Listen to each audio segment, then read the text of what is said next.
Comme il le fait chaque matin, le professeur Mor Youssef, directeur de l'hôpital Hadassa Ein Karem, dresse un bulletin de santé sur l'état du Premier ministre.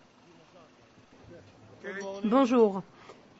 Comme vous le savez tous, nous avons commencé ce matin à diminuer les sédatifs administrés au Premier ministre Ariel Sharon. Lors de cette première étape, Ariel Sharon a commencé à respirer par lui-même.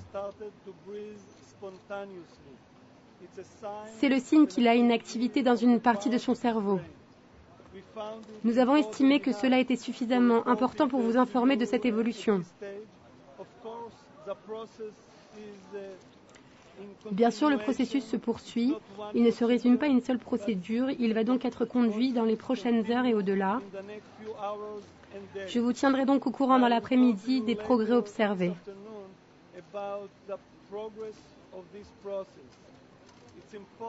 Il est important que vous compreniez que l'état du Premier ministre Sharon est toujours critique.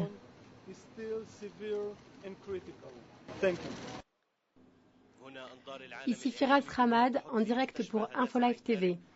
Nous sommes actuellement dans la cour de l'hôpital Hadassa Ein Karem, où l'agitation est toujours palpable autour de la santé d'Ariel Sharon.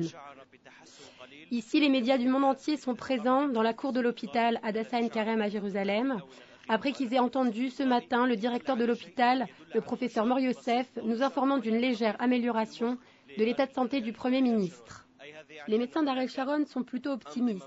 Ils ont annoncé que le Premier ministre n'est plus sous assistance respiratoire, ce qui soulignerait une légère activité de son cerveau. Ces signes marquent de manière positive que le cerveau du Premier ministre est toujours en activité et qu'il devrait recouvrir bientôt l'usage de tous ses membres. Tout ceci illustre une nette amélioration de l'état de santé de Sharon par rapport à celle des derniers jours. C'était Firas Ramad pour InfoLive TV.